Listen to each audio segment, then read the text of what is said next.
tinha vontade de comer o que os porcos comiam, mas ninguém lhe dava nada. Caindo em si, repete comigo, caindo em si, ele pensou: quantos trabalhadores do meu pai têm comida de sobra, e eu estou aqui morrendo de fome? Vou voltar para a casa do meu pai e dizer: pai, pequei contra Deus e pequei contra o Senhor, e eu não mereço mais ser chamado seu filho, mas me aceite como um dos teus trabalhadores.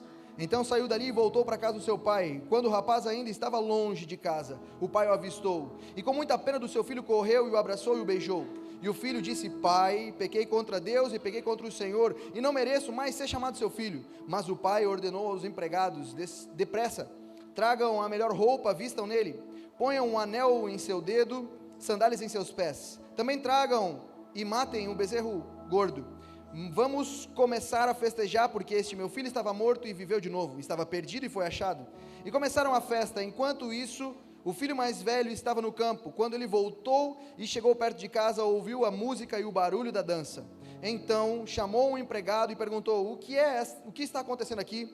E o empregado respondeu: o seu irmão voltou.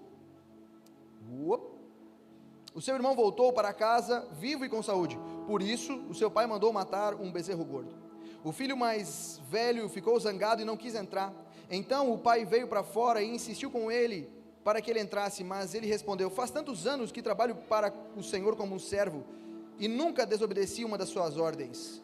Mesmo assim, o Senhor nunca me deu nem ao menos um cabrito para eu fazer uma festa com os meus amigos. Porém, esse seu filho desperdiçou tudo o que era do Senhor, gastando dinheiro com prostitutas. E agora ele volta e o Senhor manda matar o bezerro gordo. Então o pai respondeu: meu filho amado, você está sempre comigo, e tudo o que é meu é seu. Mas era preciso fazer essa festa para mostrar a nossa alegria, pois esse seu irmão estava morto e viveu de novo, estava perdido e foi achado. Feche seus olhos. Pai, nós estamos diante da tua palavra. Eu oro para que o Senhor fale com os meus irmãos, assim como o Senhor falou comigo.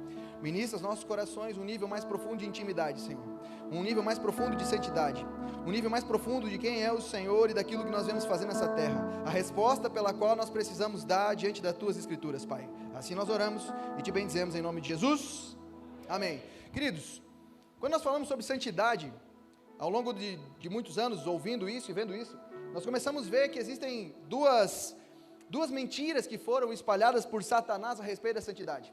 A primeira mentira é sobre a santidade no sentido de uma libertinagem, quando nós entendemos que nós somos salvos pela graça. Você crê que você foi salvo pela graça? Então a gente foi salvo pela graça, e o que é então a libertinagem?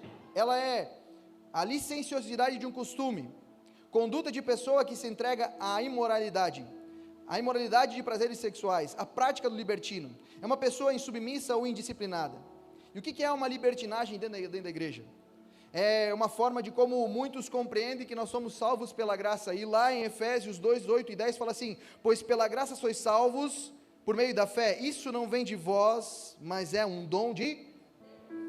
Só que, quando a gente entende que a gente é salvo pela graça, ela existe uma verdade, mas também existe uma meia verdade no meio da igreja. Porque as pessoas acham que não precisam fazer mais nada porque foram salvos pela graça. Eu já fui salvo, não preciso fazer mais nada. Então, se eu fui salvo, eu posso viver minha vida do jeito que eu quiser, porque Ele me salvou. E nós começamos a entender que isso não é verdade, porque nós precisamos compreender que a santidade, ela faz parte da sua salvação. Se você não estiver vivendo santidade, significa que você não está salvo.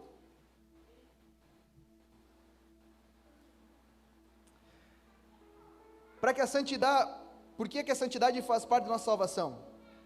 Não é uma forma de conquistar a salvação, mas é uma forma de evidenciar que fomos salvos. Então, se o cara não evidencia, através da sua santidade, que ele foi salvo, nas suas práticas diárias, essa pessoa ainda não foi salva. Ninguém é salvo por causa da santidade, mas todos que são salvos começam a andar em santidade. Então você precisa compreender que você foi salvo por Deus, você foi salvo por Jesus, através daquele sangue derramado no madeiro, através daquele fio que se rompeu da minha alma, e Ele costurou. E esse fio costurado nos levou de volta para esse Deus. E nós precisamos compreender que eu preciso dar uma resposta àquilo que Ele fez em mim.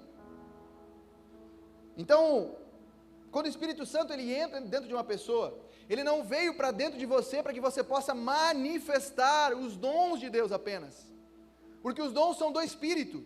E Ele dá para você, para que você possa operar e fazer a obra de Cristo na terra. Só que o Espírito Santo, ele está em você, para que você possa manifestar o fruto do Espírito. E o fruto do Espírito, ele vem num contraponto das obras da carne. Então, se você está vivendo as obras da carne na sua vida, significa que você não é uma pessoa cheia do Espírito Santo. Então, você precisa olhar para como você está dentro de você e decidir o que você quer. Então, libertinagem é viver fora dos padrões de Deus. Agora, nós temos uma segunda mentira no meio da igreja, que é o legalismo. O legalismo é você achar que com a sua santidade você pode conquistar a sua salvação. Essa talvez pode ser a pior mentira ou a coisa mais desastrosa no nosso meio da igreja. Porque aqueles que acreditam estarem salvos pelas suas obras são tão orgulhosos. Sabe qual que é a maior crítica que as pessoas têm com a igreja? A maior crítica das pessoas com a igreja, com os irmãos, é porque eles têm um orgulho muito maior, porque eu estou pagando um preço por santidade. Eu estou pagando um preço por ser diferente. E é óbvio que quando você paga um preço, você fica indignado com aquele que não está pagando o preço, não é? Então a gente se acha um pouco soberbo demais, porque o irmão, que na verdade ele está se prostituindo, ou ele não conhece a Cristo ainda, e é o irmão.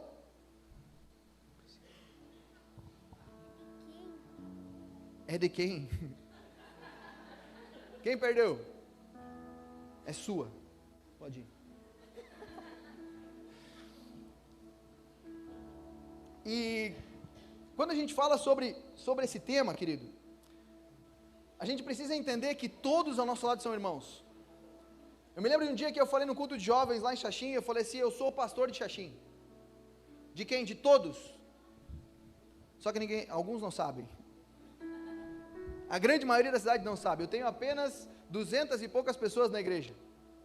Tenho mais 29.800 pessoas para alcançar. Mas o que acontece, querido? Eu preciso olhar para eles como meus irmãos, que ainda não conhecem, mas o Pai que eu conheço. Então, às vezes, você está ficando com o cara do mundo, e você está ficando com o irmão seu. Talvez você está se deitando, ou você está fazendo negócios com pessoas que são seus irmãos, que ainda não conhecem a Cristo como você conhece. Então você precisa entender que ele é um irmão seu. Esses dias um jovem falou para mim, ele disse assim, eu acho que eu contei isso lá nas primícias, que o cara chegou para mim assim, ontem eu paguei uma mulher para deitar com ela. Eu falei, você é um vagabundo. Primeiro que você não é homem o suficiente para conquistar a mulher, você tem que pagar. E segundo, cara, que você está deitando com a sua irmã, velho. Só ela não sabe, e nem você pelo jeito. Então, querido, você precisa compreender que aquilo que nós estamos fazendo, amados, é uma resposta, a santidade é uma resposta que você dá àquilo que aconteceu na sua vida. Então, aleluia! Tá aí, meu amado, me ajuda. Ei, cheguei lá embaixo já. Entendeu? Então vamos terminar por aqui, fique de pé. Amado, então olha só, que bugou tudo aqui. Quando Jesus então ele começa a falar essa parábola, lá em Lucas capítulo 15, você vai ver que ele vai falar sobre outras parábolas. E aí em Lucas capítulo 15, verso número 1, ele fala assim, Lucas 15, 1 fala assim, chegavam-se a ele todos os publicanos e pecadores. Então Jesus ele viu lá, quando ele começa a contar as parábolas, que uma galera estava chegando. E quem eram os publicanos e pecadores? Pecadores, pessoas que decidiram na sua vida não viver as 613 leis do judaísmo. Eles decidiram ser pecadores, falaram assim, vou viver minha vida como se Deus não existisse. Eles decidiram isso, e tudo bem, é a vida deles. Então Jesus viu que aqueles caras chegaram e se assentaram, e no versículo 2 fala que sentaram também ali com ele os escribas murmuravam, fariseus e escribas, dizendo, esse recebe com eles pecadores e come com eles. Aí Jesus então, naquele momento, ele vê o seu público, ele começa a falar diretamente com o seu público, e ele fala de um pai que tem 2 filhos, ele começa a contar a história de um pai que tem 2 filhos, e um filho mais moço pediu a herança, e saiu para gastar tudo que ele tinha, e o outro ficou em casa. Então ele começa a falar que o filho mais moço é esse pecador, esse publicano. E ele começa a falar também que esse outro que ficou em casa são os religiosos e fariseus. E hoje eu quero que você coloque sua mão na consciência, que você reflita qual desses é você. Eu quero que você reflita hoje qual desses irmãos é você. Entenda uma coisa, querido. Jesus poderia ter falado que ali tinha um senhor com 2 servos. Poderia ter falado que tinha um homem que tinha alguma coisa com outras 2 coisas, mas ele fala que tinha um pai com 2 filhos. E por que ele fala que tinha um pai com 2 filhos? Porque o público que estava ouvindo ele conhecia Deus.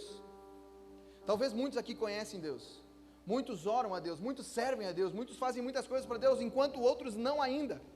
Outros não tiveram uma intimidade tão profunda, não mergulharam tanto em Deus ainda. E ele começa a falar sobre esses 2 irmãos, sobre esse pai, que essa parábola não fala do irmão mais velho ou do irmão mais moço, ela fala de um amor de um pai, porque Jesus, ele não vem revelar um Deus, Jesus vem revelar um pai, por isso que tudo é pai. Ele vai orar e fala, quando vocês começarem a orar, vocês falam, Pai Nosso. Quando ele fala, eu sou o caminho, a verdade e a vida, ninguém vai a Deus. Não, ninguém vem ao Pai, ninguém entra aqui, entende? Ele está falando assim, tudo é o Pai, ele não vem revelar Deus, ele não vem, entenda uma coisa, Jesus não veio para cá para fazer milagres, prodígios, maravilhas, não. Isso é consequência daquilo que ele veio fazer, ele veio revelar o Pai, e eu e você, quando entendemos que somos filhos, devemos revelar quem é o Pai. Por isso que santidade é uma resposta ao amor de um Pai que te resgatou. Aí nós vemos essa história, você conhece ela muito bem, que esse filho então, ele recebeu a sua herança, o pai ali dividiu a herança naquele momento, entregou para cada um deles. Aquele que pegou a sua parte da herança, é como se naquela época, querido, ele estava dizendo assim para o seu pai, eu prefiro que você morra. Quando você pega a herança antecipada, está dizendo assim, pai, eu quero que você morra. Era isso que ele estava dizendo naquele momento para o seu pai. Então ele recebe aquela herança, e ele fica alguns dias por ali, e sai gastar tudo, sai viver de uma forma dissoluta, é o que a Bíblia fala. Quantos aqui já receberam palavras de Deus? Quantos aqui foram cheios do Espírito Santo? Quantos aqui já ouviram falar de Jesus? Quantos aqui já receberam palavras diretivas para a sua vida, promessas maravilhosas, e falaram assim, eu vou gastar tudo, para mim aqui está bom. E eu não culpo esse cara que sai da igreja, porque talvez ele está saindo da igreja por conta do irmão mais velho, porque o irmão mais velho não tem a capacidade de celebrar, porque ele está lá também reclamando da vida. Como é difícil vir tocar no louvor, como é difícil ter que vir ensaiar, como é difícil cuidar do GC, como é difícil estar à frente de um departamento.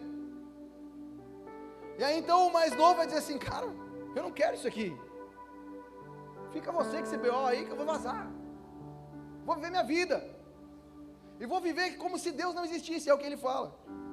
Só que aí, Jesus ele vai colocando fogo nessa história, e ele fala que aquele filho, ele começa então a pensar, numa apresentação, porque ele vai viver a vida dele, totalmente dissoluta, e aí ele para lá na pior situação que ele podia estar, e aí quando ele está na pior situação que ele podia estar, ele passando fome, ele vai pedir emprego para alguém, alguém fala assim, eu tenho lá uma junta de porcos para você cuidar, vai lá e cuida dos porcos para mim. Entenda uma coisa, para o judeu, a pior coisa que podia fazer era cuidar de porcos, que para o judeu, porco é um animal imundo, então ele não poderia nem fazer isso, cara, mas ele vai fazer isso. Jesus, entenda o público que Jesus está falando, Jesus está falando para um público judeu, e quando os caras ouviram aquilo, falaram, meu Deus do céu, quando esse menino vier agora, esse cara vai ter que apanhar. Pensa a galera ali ouvindo, e a Bíblia conta que ele pensou, ele disse assim, Deus, eu vou falar para meu pai, pequei contra os céus e pequei contra ti, não sou digno de ser chamado de seu filho. Deixa eu falar uma coisa para você, se você já fez essa frase para Deus, se você já foi um pecador, não é mais, e aí você falou com Deus e disse assim, olha, eu não sou digno de ser chamado de seu filho, a pergunta que eu te faço é, quando que você foi digno? Ninguém aqui, nós somos filhos de algum pai, todo mundo aqui é filho de um pai e de uma mãe, você não é digno disso, você não precisa ser digno daquilo, cara, você é filho porque você é filho, minha filha não precisa fazer nada para ser digna de ser minha filha, ela é minha filha, e naquele momento, aquele cara está dizendo assim, eu não sou digno de ser chamado de seu filho. Peraí, Você nunca foi. Já começa errado por aí. Você está vendo o pai errado. E aí, ele fala que aquele filho então pensando nisso, ele pega o caminho de volta, ele começa a voltar, e o seu pai estava na varanda. Eu fico imaginando essa história, aquele pai todos os dias chegando na varanda, olhando e esperando o filho voltar, e aquele filho não voltava. O irmão mais velho trabalhando e chegando em casa e vendo o pai na varanda. E aquele pai na varanda daquela casa, esperando por muito tempo, até que de repente lá no fundo, no meio do caminho, ele vê o filho. E ele levanta então, e ele vai de encontro àquele filho. E a Bíblia conta que ele vai correndo. Jesus é massa quando você começa a entender a história, porque ele fala assim, e o pai correu na direção do filho. Ei, entenda uma coisa, um patriarca nunca corre, um patriarca nunca vai correr, porque ele não podia levantar as suas vestes, ele não usava calça, era uma vestimenta comprida, como se fosse uma saia, e se ele levantasse aquelas vestimentas, ia mostrar as pernas dele, e mostrar as pernas é sinal de vergonha. Ei, aquele pai não está nem aí porque iam falar dele, porque iam pensar dele, ele sai correndo em direção àquele filho, e aquele filho vem com o discurso pronto, e quando ele vai chegando com aquele discurso pronto, querido, ele chega para o pai e fala: pai, eu não sou digno de ser chamado seu filho, pequei contra os céus, pequei contra ti, torna-me como um dos teus servos. E o pai não ouviu nada do que o filho falou. Ei, olha aqui para mim. Ei, presta atenção.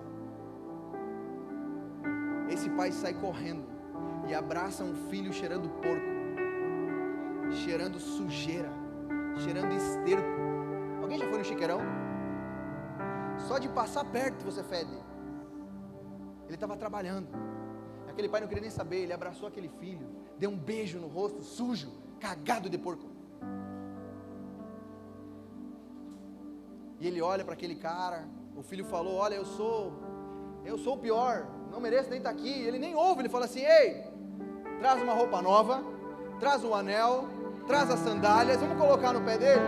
Ou, outra coisa, mata o bezerro mais gordo que nós tiver aqui, para nós fazer uma festa para esse louco, e convida todo mundo. Quando ele fala mata o bezerro gordo, não era para uma festinha de 6 pessoas, uma festinha para a comunidade inteira. Matar o bezerro gordo significa: eu estou fazendo uma festa para todo mundo aqui da comunidade, porque o meu filho estava morto e voltou. Aí pensa comigo, cara, que doido. Pensa que massa. Olha que massa. Nós está lá na festa.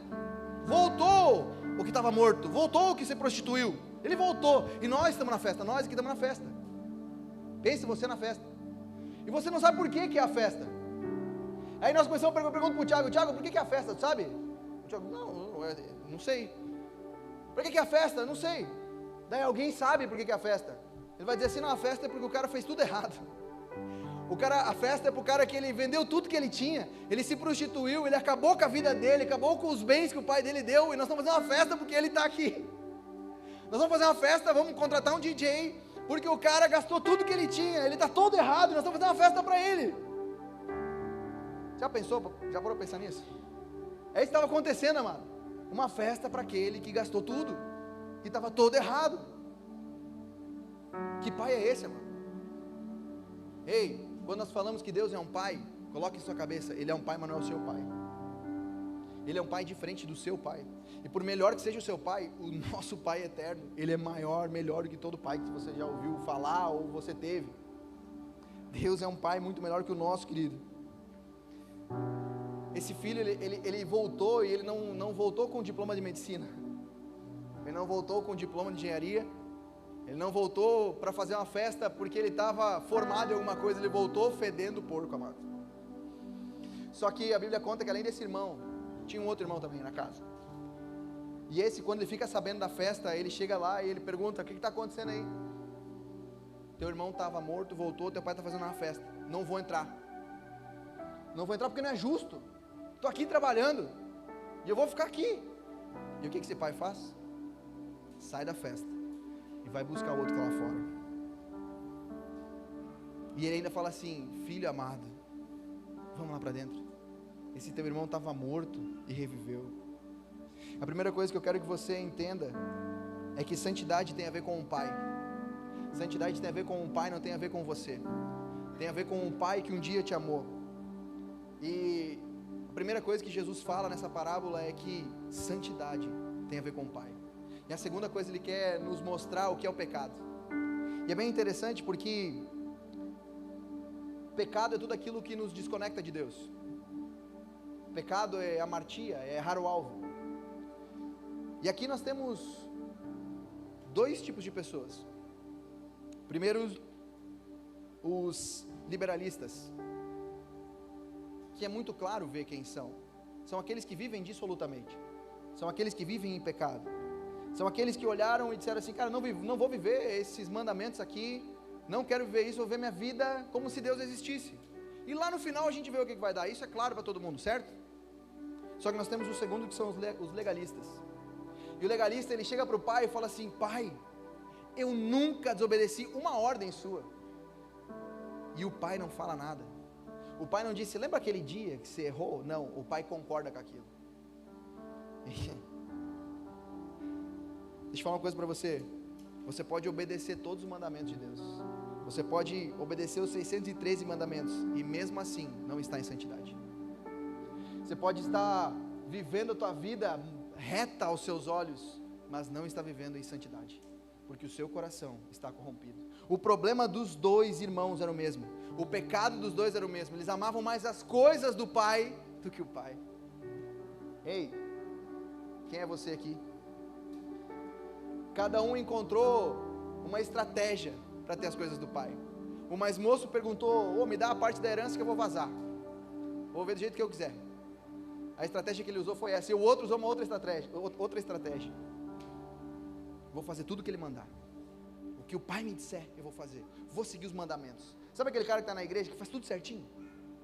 Sabe? Tudo, sabe? Ponto a ponto. Ele não, tu olha para ele assim, não tem o que você falar para ele. Um cara irrepreensível. Conhece alguém assim? Você olha para aquela pessoa e fala assim, cara, esse cara, ele é muito certo. Só que esse cara, talvez, ele está com um coração dizendo assim, ei, cadê meu cabrito? Ele vai fazer tudo certo para chegar uma hora e dizer assim, cadê meu cabrito? Na oração dele, ele vai dizer assim, ei, eu quero isso. Me dá isso por quê? Porque eu estou andando certo. Ei, eu já fui ser legalista. Me lembro de um dia que eu estava orando para entrar na Unimed, vivendo em santidade com a Manu, separado dela, e aí nós orando a Deus, e eu precisava entrar na Unimed para a gente casar, para ter dinheiro para casar. E aí eu lembro que eu orava e Deus me deu uma palavra que eu ia entrar, que eu ia trabalhar na Unimed. Eu tinha uma palavra de Deus para isso, e não era uma palavra que eu ouvi, uma palavra de Deus ali, na Bíblia. E aí o que aconteceu?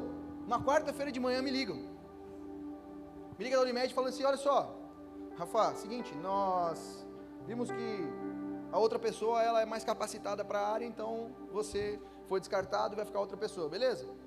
E eu na hora, beleza. Saí dali, liguei para o pastor Thiago. Liguei para ele e falei assim, cara, Deus me deu uma palavra, era meu, e ele tentou defender Deus, falou assim, cara, talvez você ouviu errado, sabe? O líder tentando ajeitar, talvez não era bem aquilo, na oração, não sei, tu pode, sabe, não tem entendido direito. Eu falei, não. E aí eu sei que fiquei pirado aquele dia. Desliguei do pastor, liguei para Manu, falei para ela, ela disse assim, você já agradeceu? Eu falei, você tá louca? Vou agradecer como, cara? Acabei de perder, nós não vamos casar mais, mano. Eu só queria casar com você. Quer acabar com essa vida aqui, já sabe, de solteiro, entrar logo nesse casamento de uma vez. Não aguento mais.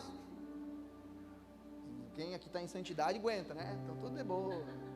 Os hormônios se converteram. E eu lembro que ela falou isso aí, eu peguei e falei, tá louca, desliguei o telefone. Aí almoçamos, sabe quando você almoça aquele clima pesado, ruim, porque você está estressado, né?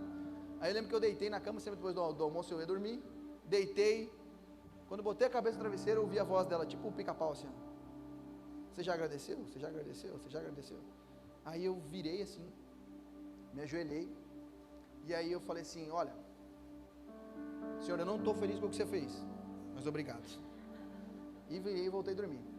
Só que, um pouco antes de ligar o pastor Thiago, eu cheguei para Deus, eu entrei no meu estúdio lá, que era o nosso monte, eu entrei no estúdio lá e falei, Deus, eu te sirvo, você vai me deixar agora, porque o outro menino que estava na fila, ele era homossexual, e muito bom profissional, conhecia ele, e aí eu falei, eu aqui, vou perder para um homossexual, esse pecador, bem assim, Tipo, a minha santidade estava lá em cima, cara. Entendeu? Eu era o cara mais santo da igreja, velho. E eu defendendo, falando, olha Deus. Aí liguei para o pastor, ele me falou o que ele falou, liguei para Manu, se agradeceu. Quando me ajoelhei, falei, não, tá bom, mas tá bom. Deu meia hora depois, me ligaram, falaram assim, ó, a pessoa que estava aí na fila aí, ela desistiu, então a vaga é sua. Aí eu entrei. Mas eu lembro que de manhã, cara, daí eu falei assim, ó, só deixa eu ver minha agenda como é que tá. Eu lembro que de manhã, cara, de manhã eu pirei o coco. Aquela hora ali, eu falei, cara, que Deus é esse? Eu vou parar de servir esse Deus aqui. Porque se eu estou andando em retidão, por que o outro está ganhando? Um cara legalista, que dizia assim, pela minha santidade eu conquisto. Talvez tem pessoas aqui que entraram na sua vida legalista e estão orando ou jejuando para ter coisas para a sua vida que não vão glorificar a Deus naquilo que vão fazer, apenas para ter as coisas do Pai, mas não ter um relacionamento com o Pai. Tem aqueles que são libertinos, e esse libertino muitas vezes, entenda uma coisa, o libertino é aquele que tem merda na cabeça, a Bíblia fala. O libertino é o que tem merda na cabeça. Abre comigo Filipenses 3,19. Quem é o libertino? Filipenses 3,19 fala assim, o fim deles é a perdição, o Deus deles é o ventre, e a glória deles é para a confusão deles mesmos, que só pensam nas coisas terrenas. O Deus deles é o ventre deles, só pensam nas coisas dessa terra. O que tem no ventre, amado? O que tem na barriga? Se o cara só come o que está na barriga, só faz aquilo que está aqui dentro, na cabeça dele só tem merda. Por isso que ele só faz coisa errada lá fora, mano. Por isso que ele só quer comer aquilo. Qualquer motivo de prazer para ele está bom. Quem é você nessa história? Há pecado na sua santidade, porque talvez você ama mais as coisas do Pai do que o Pai. Entenda uma coisa, tem pessoas que Deus ainda não deu as coisas para ela, porque sabe que vão se perder. Tem gente orando para receber coisas de Deus, e Deus está dizendo assim, ei, não adianta dar para você, porque eu sei que a hora que você tiver, você vai gastar tudo. Assim como tem gente que está cheio de coisas e não consegue celebrar o que tem. Ei, talvez você não é esse cara que tem tudo e não está celebrando. Está sempre pedindo algo a mais, querendo algo a mais. E aí eu quero terminar falando do terceiro ponto. Então, primeiro, Jesus definiu para nós o que é a santidade. A santidade é amar o Pai mais do que tudo. Segundo ponto, Jesus definiu o que é pecado. Pecado é um coração distante de Deus. E terceiro, ele redefiniu o que é salvação. Entenda uma coisa, salvação é uma ideia de Deus e não nossa. Não somos nós que aceitamos Jesus. Talvez nesse dia aqui, a nossa oração é, Deus, quem você quer aceitar aqui hoje? Ei, salvação é um pai correndo em direção ao filho que está perdido. Salvação é Jesus vindo ao mundo ao nosso encontro.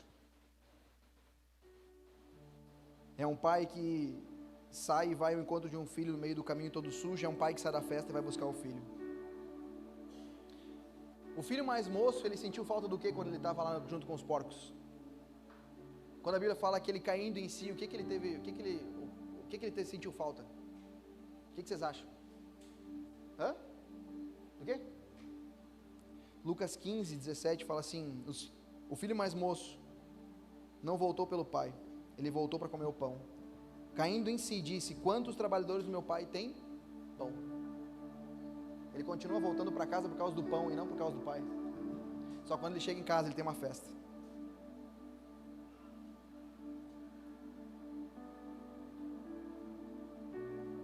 Talvez você está aqui hoje com um peso nas suas costas, um peso na consciência, com uma lista de pecados para chegar e jogar para Deus e dizer assim, Deus, esses aqui são os meus pecados. Esses aqui são os meus erros, é isso que eu estou fazendo na minha vida, é isso que eu quero deixar aqui para você. Ou talvez você é aquele que tem uma lista de coisas certas, você tem que chegar para Deus e entregar para Deus, dizendo assim, ó Deus, eu estou fazendo isso, isso, isso, mas não é com a intenção correta, não é com o coração correto, estou fazendo isso, isso, isso, porque eu quero ganhar as coisas do Senhor. Ei, entenda uma coisa, vida cristã é muito mais profundo do que você imagina. Vida cristã não é apenas você fazer as coisas certas, mas é fazer as coisas certas com o coração certo. A vida cristã, ela é muito mais profunda, querido, do que você apenas viver o jeito que você está vivendo.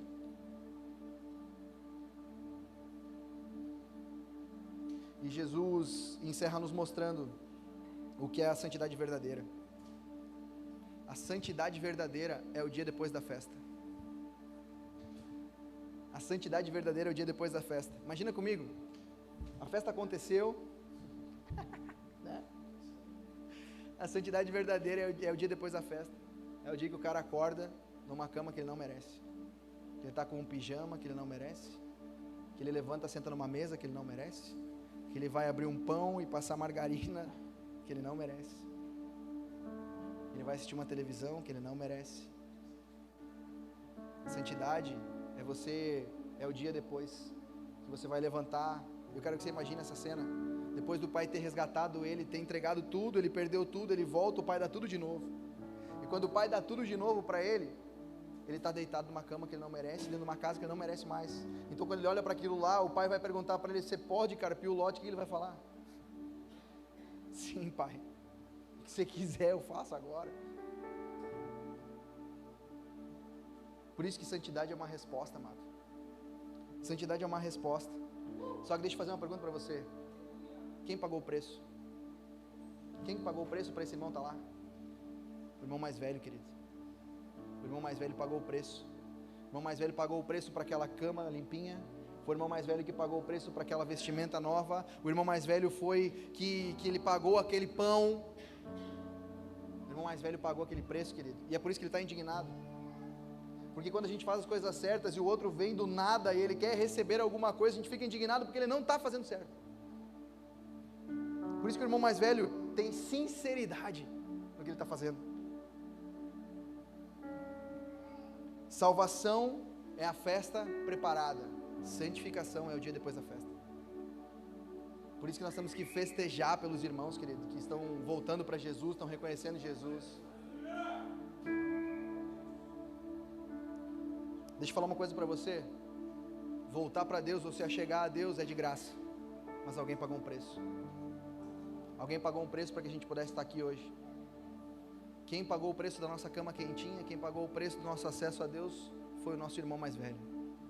E esse irmão mais velho, ele não está preocupado, ele não está fora da festa, ele não está lá fora esperando, ele está lá dentro, ele está lá conosco. Por isso que a gente fala que Ele é o Rei dos Reis, é por isso que a gente celebra que Ele é o Senhor dos Senhores. Ele pagou o preço por mim e por você, amado. Quero chamar o louvor, quero que você fique de pé.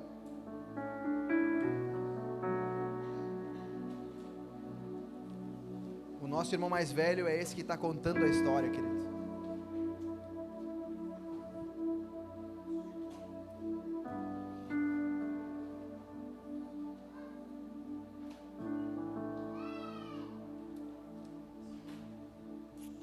Por isso que eu estou aqui hoje à noite para chamar a sua atenção.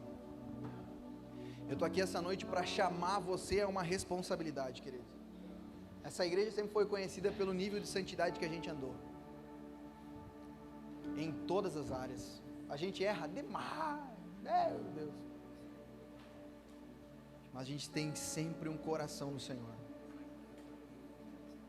Jovem, você foi chamado para viver em santidade. Você foi chamado para fazer a diferença onde você entrar. Você não foi chamado para ser mais um. Você foi chamado para viver e ser a diferença nessa terra. Por isso que andar em santidade não tem como você olhar para frente. Santidade não é olhar para frente. Santidade é olhar para trás, pelo que Ele fez. Santidade é olhar para trás e pelo que Ele fez, e agora eu sou uma resposta daquilo que Ele fez. Por isso que santidade é uma resposta, amado. É uma resposta àquilo que Jesus fez na minha e na sua vida. Por isso que eu quero que nessa noite você reflita na sua vida, se você é um libertino ou um legalista.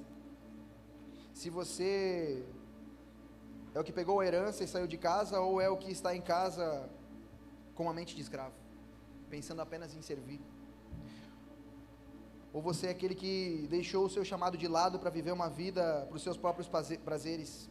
Aquele que está em casa sem celebrar nada. Será que você é o irmão que voltou por um prato de comida ou é aquele que está brabo porque teve que repartir herança de novo? Ei, Jesus não está brabo comigo e com você não. Ele não tem problema nenhum de repartir herança com a gente. E Ele está aqui para repartir essa herança. Quero que você feche seus olhos, quando a gente vai adorar o Senhor mais um pouco. Eu quero que você reflita nisso. Santidade não é isso aqui, querido. Santidade não é esse dia de festa. Santidade é amanhã quando você voltar para sua casa. Santidade é na segunda-feira quando alguém vier te perguntar alguma coisa. Santidade é na segunda-feira quando alguém vier te oferecer alguma coisa. Santidade é você olhar e dizer assim, cara, eu preciso abrir mão desse sentimento, ou abrir mão disso aqui, ou abrir mão desse outro aqui, para viver aquilo que Deus tem para mim. Feche seus olhos, amado. Tanto que eu trabalhei, tanto que eu me desgastei, tanto que o sol me queimou, cuidando da vinha que não era minha, tentando achar o meu valor, tentando te impressionar.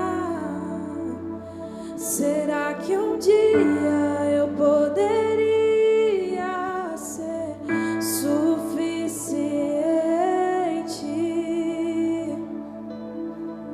Tanto que eu